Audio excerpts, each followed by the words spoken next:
Shubham Kumar Pandey. Welcome to Pandey classes. कैसे हैं आप लोग? उम्मीद करते हैं अच्छे होंगे। ठीक है, आज हम लोग को पढ़ना है वह पॉलिटिकल साइंस का first chapter, that is power sharing. इससे पहले हमने फिजिक्स के एक चैप्टर, केमिस्ट्री के एक चैप्टर, मैथ्स के 2 चैप्टर, हिस्ट्री के एक चैप्टर, इकोनॉमिक्स का एक चैप्टर कवर कर चुका। आज जो है वह पॉलिटिकल साइंस का लेक्चर नंबर 1। इस चैप्टर को हम लोग 2 लेक्चर में ख़त्म करेंगे। फर्स्ट लेक्चर आज है और सेकेंड लेक्चर कल होगा, इसके बाद चैप्टर भी खत्म हो जाएगी। जैसे कि आई विल प्रॉमिस कि मतलब इस मई के एंड तक हम 15 चैप्टर कंप्लीट करेंगे। सो ऐसा होगा ही। आप ये ना समझिएगा कि दो लेक्चर में पढ़ा के भाड़ा टाल रहे हैं। No, that's enough. इसको तो एक लेक्चर में पढ़ाने का चैप्टर है, बट फिर भी मैं इसको 2 लेक्चर में पढ़ा रहा हूँ, बिकॉज इसको मैं आधा आधा घंटा का 2 सेपरेट वीडियो बना दूंगा। मैं चाहता था कि 1 घंटा का एक वीडियो बनाऊँ, लेकिन वो 1 शॉट की तरह हो जाएगा, जो कि बेटर नहीं लगता है। So we will deal with 2 lecture in this chapter. Okay, so it's lecture number 1। So we will start power sharing. देखिए, पावर शेयरिंग में क्या है। पावर मीन्स क्या होता है, मतलब कि सत्ता। शेयरिंग मीन्स क्या होता है, उसका बंटवारा। सत्ता का बंटवारा कैसे करना है, इसके बारे में हम लोग को पढ़ना है। इसमें हम लोग को मेनली पढ़ना है बेल्जियम के बारे में, कैसे बेल्जियम में एकोमोडेशन हुआ। दूसरा श्रीलंका के बारे में, कैसे श्रीलंका में मेजोरिटिज्म हुआ। ठीक है, इसके बारे में पढ़ना है। और थर्ड हम लोग को पढ़ना है need of power sharing. Power sharing का क्या नीड है उसके बारे में पढ़ना है। तो नीड ऑफ पावर शेयरिंग और फॉर्म ऑफ पावर शेयरिंग हम लोग कल पढ़ेंगे, और आज पढ़ेंगे हम लोग बेल्जियम और श्रीलंका का, बेल्जियम का एकोमोडेशन और श्रीलंका का मेजोरिटिज्म, ताकि हमको समझ में आए कि पावर का शेयरिंग क्यों जरूरी है। इसके विषय में आज हम लोग पढ़ेंगे। ठीक है, चलिए देखिए, हमने 9 तक पढ़ के रखा था कि पावर किसी एक हाथ में नहीं रहता है। पावर को 3 ऑर्गन में बांट दिया गया है, लेजिस्लेचर, एग्जीक्यूटिव और जुडिशियरी, जो कि very important for the proper function of the democracy. किसी डेमोक्रेसी को, लोकतंत्र को अच्छा से चलने के लिए एक अच्छा सा व्यवस्था होना चाहिए। उस व्यवस्था में 3 कड़ी बनाई गई थी। लोकतंत्र मतलब लेजिस्लेटिव, एग्जीक्यूटिव और जुडिशियरी, तीनों को अपना अपना रोल दे दिया गया था। तीनों अपना इंडिपेंडेंट वर्क कर रहा था। ठीक, बट जुडिशरी दोनों पे भारी था। जुडिशरी जो है दोनों पे नज़र बनाए रख सकता था। ठीक है, the idea of power sharing has emerge in opposition to the notion of undivided political power. In democracy everyone has a voice of shaping of public policy. समाज के हित के लिए अब किसी का भी आवाज़ कानून, मतलब कि डेमोक्रेसी में एप्लीकेबल है। ये नहीं कि आप नहीं बोल सकते हैं समाज के हित में, नहीं, आप बोल सकते हैं। अगर आपको गवर्नमेंट से एलर्जी है तो गवर्नमेंट के खिलाफ भी बोल सकते हैं। इसका भी लोकतंत्र अलाउ करता है। ऐसा नहीं है कि ये मिलिट्री शासन नहीं है कि अगर आप बोले तो आपको गोली मार दी जाएगी। नहीं, if you didn't like the government you can definitely rise your voice on that. Okay, next let us talk about Belgium. Belgium का क्या था कंडीशन, और बेल्जियम के क्या बारे में पढ़ना है हम लोग को, उसके बारे में पढ़ते हैं। देखिए, बेल्जियम क्या है, एक फेडरल स्टेट है वेस्टर्न यूरोप का। वेस्टर्न यूरोप का क्या है, एक फेडरल स्टेट है, जो कि एक बहुत ही छोटा एरिया है। जैसे समझ लीजिए कि भारत का हरियाणा इतना बड़ा छोटा है ना, उतना ही छोटा, उतना ही एरिया का बेल्जियम भी है। ठीक है, बेल्जियम का जो बॉर्डर होता है वो नीदरलैंड, फ्रांस, जर्मनी और लग्जमबर्ग से घिरा हुआ है। ठीक, it has a population of a little over 1 crore, which is about half of the population of Haryana. देखिए, एरिया तो हरियाणा के बराबर है, लेकिन इसका जो पॉपुलेशन है वो 1 करोड़ के करीब में है, जो कि हरियाणा के पॉपुलेशन का आधा है। यानी हरियाणा में करीब करीब 2 करोड़ पॉपुलेशन है, बट बेल्जियम में सिर्फ 1 करोड़ पॉपुलेशन है। मीन्स एरिया में तो हरियाणा इतना बड़ा है, बट पॉपुलेशन वाइज हरियाणा से कम है। ठीक, it's ethnic composition is very complex. इसका जो बनावटी है वो बहुत ही मतलब कि डाइवर्स है। जैसे कि इंडिया में बहुत सारे भाषा बोले जाते हैं, बहुत सारे रिलीजन रहते हैं, वहाँ पे भी इथनिक ग्रुप्स हैं वहाँ पे। ठीक है, आउट ऑफ टोटल पॉपुलेशन, पूरे टोटल पॉपुलेशन में से कंट्री का 59% लोग फ्लेमिश रीजन में रहते हैं और डच बोलते हैं। समझ में आया? टोटल पॉपुलेशन का, let me take a pen, please wait a while. Okay, let's see. क्या बोल रहे थे मैं, कि 59% लोग जो रहते हैं, ठीक है, वो कहाँ रहते हैं, फ्लेमिश में रहते हैं, और क्या बोलते हैं, डच बोलते हैं। ठीक, बचे कितने, ठीक है, उसके बाद बात करते हैं हम लोग 40% जो लोग हैं वो वैलोनिया में रहते हैं, वैलोनिया में रहते हैं, और वेलोनिया क्या है, वेलोनिया में रहते हैं, और क्या बोलते हैं, रियल फ्रेंच बोलते हैं। क्या बोलते हैं, रियल फ्रेंच बोलते हैं। और 1% जो लोग रहते हैं वो कैपिटल ऑफ बेल्जियम में रहते हैं। बेल्जियम का जो कैपिटल है ब्रसल्स, वहाँ पे रहते हैं। और वो 1% लोग, 80% पीपल उसमें क्या फ्रेंच बोलते हैं, और 2% डच बोलते हैं।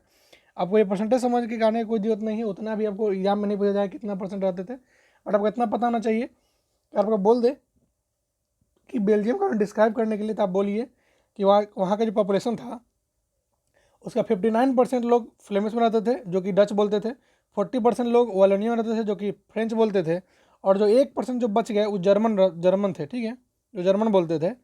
The capital of Belgium, Belgium का जो कैपिटल है जो कि है ब्रसल्स, इसमें क्या है 80% लोग फ्रेंच बोलते हैं और 20% लोग डच बोलते हैं। अब गौर करिए 59% लोग यहाँ पे डच बोल रहे थे, मीन्स क्या मेजोरिटी है, यानी काफ़ी ज़्यादा लोग हैं, लेकिन कैपिटल में वो मेजोरिटी कम है, कैपिटल में माइनॉरिटी हो गया। यानी मान लेते हैं कि लेट से के एग्जाम्पल कि मान लेते हैं कि बिहार का एग्जाम्पल लें, बिहार में मान लेते हैं कि पूरा के पूरा बिहार में 59% लोग अगर मैथिली बोले और सिर्फ कैपिटल यानी पटना में सिर्फ ओनली मान लीजिए ओनली 30% लोग मैथिली बोले, इट मीन्स कि पूरे पूरे बिहार के तौर पर तो मैथिली मेजोरिटी में है, लेकिन सिर्फ पटना की बात करें तो वह माइनॉरिटी में गया है, ठीक है, वही बता रहा है। देखिए the minority French speaking community was relatively rich and powerful, और जो सबसे कम वर्ग के जो फ्रेंच बोलने वाले थे वो काफ़ी धनी मनी और ताकतवर होते थे। This made the Dutch speaking people angry who got the benefit of economic development and education much later. इसके कारण क्या हो गया, जो कि मान लेते हैं कि माइनॉरिटी जो है फ्रेंच पीपल वो काफ़ी धनी मनी और पावरफुल हैं, इससे क्या हो गया कि डच जो बोलते थे वो बहुत ज़्यादा गुस्सा करते थे इनसे, बिकॉज सारा बेनिफिट जो होता था वो एजुकेशन के मामले में हो गया या फिर इकोनॉमिक्स के मामले में हो गया, बहुत पहले से फ्रेंच को मिलते आ रहा है, ठीक है। नेक्स्ट, अब देखिए कैसे प्रॉब्लम अराइज हुआ कि social disparities between Dutch and French speaking communities during the 1950 and 1960 led to the tension between them. जो सोशल डिस्पैरिटीज है, मतलब दोनों के बीच में जो भेदभाव है डच और फ्रेंच स्पीकिंग में के सोसाइटी में, 1950 से 1960 तक काफ़ी बड़ा एक टेंशन का सबब बन गया था, ठीक है। This tension was more acute in Brussels, और ये टेंशन तो खास करके सबसे ज़्यादा था ब्रसल्स जो कि कैपिटल था यानी कि राजधानी था बेल्जियम का, वहाँ पे तो और ऐसा प्रॉब्लम हो गया था। बिकॉज आप सोचिए ना कि अगर आपका वर्चस्व पूरे पूरे पे रहे 59% और खुद के घर में रहे 10%, मीन्स आपका क्या है, आपको अंदर ही अपने घर में ही तो अथी नहीं है, अच्छा नहीं है आपके लिए, समझ रहे हैं ना आप। बट देखिए प्रॉब्लम क्या था, it was a Dutch speaking people जो कि कंस्टिट्यूट करता था majority in country but minority in capital. Problem था डच स्पीकिंग पीपल जो कि पूरे बेल्जियम में तो मेजोरिटी में था लेकिन एक सिर्फ कैपिटल में माइनॉरिटी में था, इसलिए ब्रसल्स काफ़ी ज़्यादा कन्फ्लिक्टेड एरिया माना जाता था, ठीक है। देखिए तो अब हम लोग क्या किए, जब ऐसा देखा गया तो वहाँ के लीडर लोग क्या कर दिए, बेल्जियम का एकोमोडेशन कर दिए, ठीक है। देखिए इसमें क्या होता है कि Belgian leader took a different path by recognising the existence of regional difference and cultural diversity of the country. Between 1970 1993 the constitution of Belgium was amended 4 times. देखिए क्या हुआ कि जब बेल्जियम के लीडर लोग को लगा कि अब ऐसा मतलब कि हमको अपना संस्कृति और सभ्यता को बचा के रखते हुए काम करना है, उन्होंने क्या कर दिया कि अपने कॉन्स्टिट्यूशन को 4 बार अमेंड किया, ठीक है। पहला अमेंडमेंट में क्या हुआ, उन्होंने पहला अमेंडमेंट में क्या किया, Constitution prescribed that the number of Dutch and French-speaking ministers shall be equal in the central government. Some special law required to support the majority government for each linguistic group. Thus, no single committee can take decision unilaterally. देखिए पहले तो क्या कर दिया गया कि जितना minister French का होगा उतना ही मिनिस्टर डच स्पीकिंग बोलने वाला का बना दिया गया, ताकि कोई भी निर्णय एक पक्षी न लिया जा सके। कोई भी रिलीजियस काम हो, फ्रेंच का काम हो तो डच सहायता करे और डच का काम हो तो फ्रेंच सहायता करे। इसके लिए क्या किया था, equal number of political people को बना दिया गया था, ठीक है, वहाँ पे अमेंड किया गया था, ठीक है। दूसरा बात क्या था कि the state government are not subordinate to the central government, more power of the central government has been given to the state government of 2 region of the country. देखिए स्टेट गवर्नमेंट पूरी तरह ऑफ सेंट्रल गवर्नमेंट डिपेंडेंट नहीं था, state government को भी कुछ कुछ power दे दिया गया था कैपिटल से, ताकि वो 2 रीजन पे काम कर सके, यानी कि फ्रेंच रीजन और डच रीजन में दोनों पे काम कर सके, इसके लिए थोड़ा थोड़ा पावर उसको भी दे दिया गया था। तीसरा बात क्या हुआ था कि Brussels has separate government, Brussels का एक अलग सा गवर्नमेंट बना दिया गया था, in which both the Dutch and French speaking people have equal representation. मतलब कैपिटल के लिए अलग बना दिया था गवर्नमेंट और पूरे के लिए अलग बना दिया था। कैपिटल के अंदर भी इक्वल नंबर ऑफ फ्रेंच के मेंबर थे और इक्वल नंबर ऑफ डच के मेंबर थे, और पूरे कंट्री में भी यही थे, समझ में आया। देखिए the French speaking people have accepted this because majority has accepted equal representation central level. अब आप बताइए फ्रेंच के जो लोग थे वो कैपिटल में ज़्यादा थे, फिर भी उन्होंने इस बात को स्वीकारा कि ठीक है हम लोग इक्वल इक्वल रहेंगे, बिकॉज क्योंकि पूरे देश में उन्होंने पूरे देश में तो उन्होंने पूरे देश में क्या बोलते हैं डच स्पीकिंग को मानना पड़ा था, तो फ्रेंच स्पीकिंग को कैपिटल में मानना पड़ा, ठीक है हम बराबर बराबर के बांट लेंगे। बिकॉज जब डच स्पीकिंग ज़्यादा था पूरे कंट्री में तब उसने मान लिया कि ठीक है हम लोग इक्वल इक्वल रह सकते हैं, तो जब फ्रेंच बोलने वाले लोग कैपिटल में ज़्यादा हैं तो उनको ही मानना मजबूरी है, बिकॉज बाहर तो वो माइनॉरिटी में है। मान लीजिए कुछ यहाँ पे अगर वो लोग विद्रोह करते हैं तो बाहर उनको कोई सपोर्ट नहीं देने जा रहा है, ठीक है। Apart from the central and state government there is a third kind of government called community government. देखिए, स्टेट गवर्नमेंट और सेंट्रल गवर्नमेंट के अलावा एक और गवर्नमेंट बनाया गया जिसका नाम था कम्युनिटी गवर्नमेंट।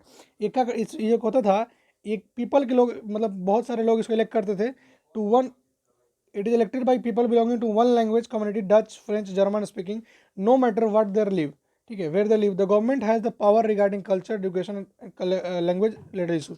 ये जो कम्युनिटी गवर्नमेंट बनाई गई थी ब्रसल्स में और बेल्जियम में, इनका काम था क्या कि दे वर ओनली टॉक अबाउट जो कि कल्चर था, उनका सभ्यता था, संस्कृति था, और शिक्षा के मामले में ही लोग बोल सकते थे, और इसमें दोनों कम्युनिटी का इक्वल बराबरी का अधिकार था। ठीक है, next now will talk about Sri Lanka. ये तो बात हो गया बेल्जियम का, बेल्जियम में कैसे डिस्ट्रीब्यूशन था, कैसे उसके लीडर समझ पाए, ठीक है, इसको दंगा को कैसे रोका जाए, कैसे इसको दोनों तरफ दोनों पक्ष को खुश कर दिया जाए। लेकिन अब बात करते हैं श्रीलंका का, जहाँ पे कहानी कुछ और था। श्रीलंका की बात करते हैं। श्रीलंका एक आइलैंड है जो कि इंडियन ओशियन से सटा हुआ है। ठीक है, it is just a few kilometre off the northern coast of south Tamil Nadu. Tamil Nadu से कुछ ही किलोमीटर दूर के बाद श्रीलंका आ जाती है। ठीक है, Sri Lanka has diverse population of about 2 crore people with 74% being Sinhalese and 80% Tamil. Sri Lanka के पास 2 करोड़ पॉपुलेशन है, जिसमें कि 74% लोग सिन्हालीज हैं और 18% लोग तमिल हैं। ठीक है, देखिए अब बात करते हैं, जो 18% तमिल है, उस 18% तमिल में भी दो ग्रुप है। पहला क्या, जो कि श्रीलंकन तमिल है, और दूसरा क्या, जो इंडियन तमिल है। देखिए, श्रीलंकन तमिल कौन होते हैं, जो कि जिनका पूर्वज श्रीलंका में मतलब जन्मे थे। ठीक है, मतलब Tamil natives of Sri Lanka are called Sri Lankan Tamils. They constitute 13%। उस 18% में से 13% तो श्रीलंका का अपना वासी है, और जो 5% है, जो कि इसको बोलते हैं हम लोग इंडियन तमिल, वो इंडियन तमिल कौन है, जो कि इंडिया से वहाँ पे जाके बस गए और वहीं पे उनका नागरिकता मिल गया वहाँ को, उनको बोलते हैं इंडियन तमिल्स। वो 5% है। देखिए, जो 30% पॉपुलेशन है श्रीलंकन तमिल्स का are concentrated in the north and east of Sri Lanka, जो कि उत्तर पूर्व के श्रीलंका में रहते हैं। And most of Sinhala speaking peoples are Buddhist, while most of them are Tamils are Hindu and Muslim. जो सिन्हाला लोग बोलते हैं वो काफ़ी लोग बुद्धिस्ट हैं, और जो तमिल के लोग हैं वो काफ़ी लोग हिंदू और मुस्लिम हैं। ठीक है, देखिए, जो और ये बात तो हो गया आपको श्रीलंकन तमिल का। अब बात करते हैं इंडियन तमिल। इंडियन तमिल वो लोग हैं जिनका फोर फादर यानी कि पूर्वज वहीं, जो कि इंडिया से गए थे, वहाँ पे प्लांटेशन करने काम करने गए थे और वहीं रह गए। ठीक है, वहीं पे सेटल हो गए, कॉल्ड श्रीलंका, मतलब इंडियन तमिल बोलते हैं उनको। वो जो कि वो ना 5% पॉपुलेशन है। देखिए 72% तो आपको हो गया, आपको सिन्हाला लैंग्वेज बोलने वाला। 18% में से 13% हो गया जो कि श्रीलंकन तमिल्स हैं, और 5% जो हो गया वो इंडियन तमिल्स हैं। जो सिन्हालीज लोग हैं वो लोग बुद्धिस्ट हैं, और जो तमिल लोग हैं वो मेनली हिंदू और मुस्लिम हैं। ठीक है, जो इंडियन तमिल्स हैं वो 5% जो कि हैं, वो जिसमें कि 7% क्रिश्चियन एंड बोथ हो जा क्या है, they constitute 5% of the population. There are about 7% Christian who are both Tamils and Sinhala. देखिए, जो आप पीछे गौर करिए किया होगा, तो आपने एक चीज़ गौर किया होगा, 74 और 18 कितना हुआ, 74 और 18 that is 92। We have 8% more than that 8 और 7% इज ए क्रिश्चियन, जो कि तमिल और सिन्हाला दोनों बोलते हैं। ठीक, समझ में आ रहा है? ठीक है, नेक्स्ट अब बात करते हैं मेजोरिटेरिज्म मेजोरिटेरियनिज्म इन श्रीलंका। इसके बारे में बात करते हैं। देखिए, मेजोरिटेरियनिज्म एक कॉन्सेप्ट है जिसके तहत क्या किया था, विच सिग्निफाइज अ बिलीफ दैट, उसका उन लोगों के पास एक बिलीफ था क्या, कि the country that the majority community should be the able to rule a country which ever way it want by describing the wishes and need of the minority. जो कि बहुत सारे जो मैंने जो दबदबा बनाए रखे थे, जो मेजोरिटी में थे, उनका ये मानना था क्या, कि जो मेजोरिटी होगा वही रूल करेगा पूरे कंट्री पर। ठीक है, और वो जैसा चाहेगा वैसा रूल करेगा, और ये इसका बिना परवाह किए हुए कि माइनॉरिटी का क्या ख्वाहिश है, क्या तमन्ना है, इसको बाहर में जाए, they will do their owns. Okay, Sri Lanka क्या हुआ था, emerge as a independent country in 1948। जैसे कि इंडिया इंडिपेंडेंट हुआ था 1948 में, that the same year Sri Lanka also get independence. ठीक है, the leader of Sinhala community sought to secure dominance over government by virtue of the majority. जो सिन्हाला कम्युनिटी के जो लीडर थे, वो लोग चाहते थे कि अपना वर्चस्व बनाए रखने के लिए गवर्नमेंट पे उन्होंने क्या किया कि मेजोरिटी को एक वर्चू, मतलब मेजोरिटी को आगे बढ़ाने के लिए, अपना क्या किया, दबदबा बनाने के लिए राज करना सिक्योर करने लगे अपना डोमिनेंस। ठीक है, इसके कारण क्या हुआ कि democratically elected government adopted a series of majoritarianism measures to establish Sinhala supremacy. उन्होंने बहुत सारे ऐसे तरीके अपनाए जिससे कि सिन्हाला कम्युनिटी जो कि मेजोरिटी में थी, उनका ज़्यादा अच्छा विकास हो सके। ठीक है, उसमें क्या किया इन्होंने, 1956 में उन्होंने क्या कर दिया कि सिन्हाला को एक ऑफिशियल लैंग्वेज बना दिया गया था, दस डिसरिगार्डिंग तमिल, तमिल को छोड़ते हुए सिन्हाला को एक ऑफिशियल लैंग्वेज बना दिया गया था। कब? 1946 में। एंड दैट यही कारण हो गया, कॉन्फ्लिक्ट होना शुरू हो जाएगा। आप सोच भी सकते हैं कॉन्फ्लिक्ट होना लाजमी बात है। देखिए, the government follow preferential policies that favoured Sinhala applicant for university position and government job. Government ऐसा ऐसा तरीका अपना रही थी जिससे कि सिन्हाला को ही सिर्फ यूनिवर्सिटी में पढ़ने और गवर्नमेंट के जॉब में सपोर्ट मिल सके। एक नया कॉन्स्टिट्यूशन बनाया गया था, stipulated the state shall protect the end promote the Buddhism, और एक नया कॉन्स्टिट्यूशन के तहत बुद्धिज्म को प्रोटेक्ट करने के लिए भी बना दिया गया था। लेकिन all this government measure gradually increase the feeling of alienation among Sri Lankan Tamils. लेकिन ये पूरा जो गवर्नमेंट का जो रूल था वो एक अलग दिशा दे रहा था श्रीलंकन तमिल्स को, उनके तरफ एक अलग हीन भावना दिखा रही थी। They felt that none of the major political parties led by the Bhuj Sinhala leader were sensitive to their language and culture।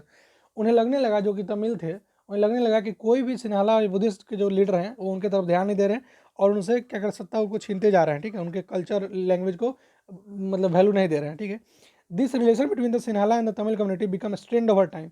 धीरे धीरे क्या हो गया, सिन्हाला और जो इंडियन तमिल, सिन्हाला और जो तमिल थे, उन दोनों के बीच में एक हीन भावना उत्पन्न होने लगी। ठीक है, अब बात करते हैं the struggle for making Tamil as a official language. अब मान लीजिए कि आपका कोई, अगर आपका भाषा को दाबने लगेगा तो आप क्या करिएगा, आप प्रोटेस्ट करिए, जैसे कि इतना सालों से होता आ रहा है। इंडिया भी अपना मातृभाषा के लिए प्रोटेस्ट किया।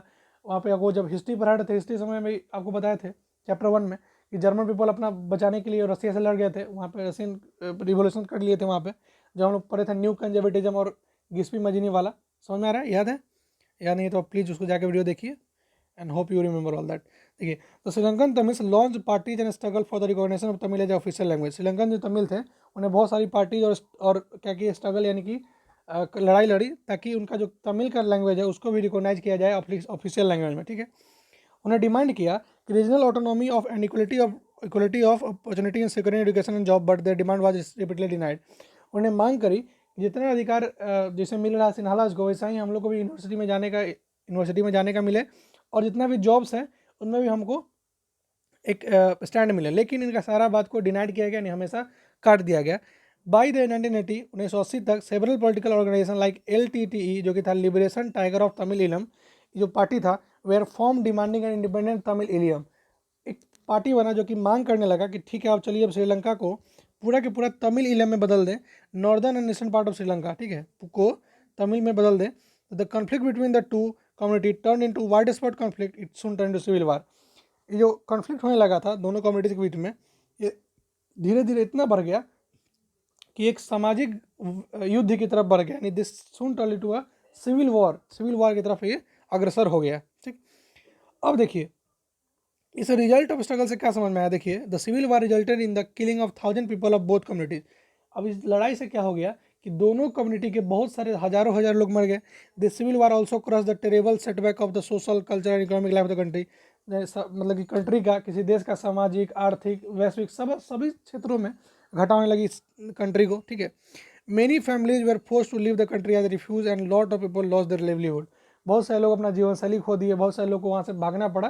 And that's all due to the civil war and all due to the, जो कि अनइवन तरीका से डिस्ट्रीब्यूट किया गया था पॉलिटिकल पावर को, इसे कारण सब कुछ हुआ। इसलिए आपको समझना पड़ेगा कि पॉलिटिकल यानी पावर का शेयरिंग करना कितना जरूरी है। अगर नहीं करते हैं तो कितना बड़ा सिविल वॉर हो सकता है। समझ में आ रहा है ना आपको? ठीक है, अब हम लोग को क्या समझ में आया इस बेल्जियम और श्रीलंका के स्टोरी से, वो हम समझते हैं। देखिए, Belgium and Sri Lanka both are democracy, दोनों डेमोक्रेसीज थे, येट तब भी उन्होंने अपने अपने तरीके से पावर शेयरिंग करने का तरीका खोजा। पहला क्या, बेल्जियम के लीडर थे, उन्होंने रियलाइज़ किया कि कंट्री की एकता बनाने में ही अच्छा योगदान रहेगा, ताकि किसी दूसरे का फीलिंग का इमोशन इससे भी हर्ट ना हो। And such relation resulted in mutual acceptable argument and sharing power. और इससे इस तरह से क्या हुआ था कि लोग में अपना क्या होगा कि एक म्यूचुअल एक्सेप्टेबल हो गया कि ठीक है, तुम्हारा बात हम मानेंगे, मेरा बात तुम मानोगे, and they will live together with great happiness. ठीक है, उन्होंने साथ में अच्छा से रहने लगा। लेकिन वही श्रीलंका की बात करें तो श्रीलंका में जो इसे एक अद्भुत नज़ारा देखने को मिला। It show that a majority community want to force dominance over other and refuse to share power. लेकिन यहाँ पे क्या हुआ, श्रीलंका में जो मेजोरिटी पावर था वो रिफ्यूज करना चाहा कि नहीं, मैं तेरा वैल्यू नहीं करता, यू गो टू हेल। यानी कि माइनॉरिटी को उन्होंने कुछ वैल्यू नहीं समझा, and that's why it determine the unity of the country. इसके कारण क्या हुआ कि जो यूनिटी था, एकता था देश का, वो टूट गया।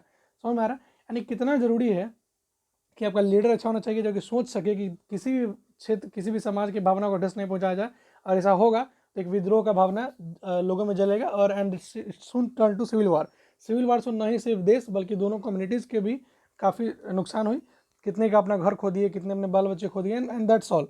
Okay, so it's the end of the chapter and I think you have to make a short note of that. जितना हमने पढ़ा है शॉर्ट नोट बनाइए, और जितना 5 क्वेश्चन है 1, ठीक है, आप क्वेश्चन को नोट डाउन करिएगा। उससे पहले आप एनसीईआरटी में देख लीजिए, एनसीईआरटी में आपको ये पढ़ा दिया गया है, आपको ये पेज पढ़ा दिया गया, ये पेज पूरा एंड एकोमोडेशन इन बेल्जियम में पूरा हो गया। एंड हम लोग यहाँ तक दिस पेज, इस पेज तक हम लोग क्या करिए, इसको पूरा के पूरा पढ़ चुके हैं, ठीक है। एंड आप इसको क्या करिए, एनसीईआरटी से एक बार रीडिंग डाल के देख लीजिए कि क्या आपको समझ में आ रहा है कि नहीं, कि मैं जो बताया इसमें कोई पॉइंट छूट नहीं दे गया। लेकिन मैं अपनी तरफ से पूरी कोशिश करता हूँ कि कोई पॉइंट छूटे नहीं, और नहीं छूटा होगा ये भी चैलेंज है, ठीक है। तो आपका होमवर्क का पहला क्वेश्चन ये था, describe any 3 demand of the Sri Lankan Tamils, how did they struggle for their demands. पहला क्वेश्चन, इसको नोट डाउन करिए कॉपी में। इस चैप्टर में मेनली हम लोग आपको 10 क्वेश्चन करवाएंगे, 10 क्वेश्चन से आपका पूरा चैप्टर का कॉन्सेप्ट क्लियर हो जाएगा। 10 क्वेश्चन रट डाला तो लाइव जिंगल डाला, ठीक है। And that's homework time guys. Question number 1, question number 2, question number 3, question number 4, and we'll take a screenshot. First of all, take a screenshot. 1 2 3 1 2 3 1 2 3 1 2 3 1 2 3 1 2 3 1 2 3 and that's all. ये सब आपका क्वेश्चन है, इसको आप क्वेश्चन को अपने कॉपी में नोट डाउन करिए। ये को जितना हमने अभी तक पढ़ाया है सारा क्वेश्चन इसमें अवेलेबल है। 5 क्वेश्चन आपको पूरा जितना पढ़ाया है आज तक सारा कॉन्सेप्ट दे देगा। And for PDF join our WhatsApp group or Facebook group, and do subscribe the channel if you haven't subscribed yet. Okay, so it's time to say bye bye. Thank you so much guys, hope you enjoy the session. Thank you so much.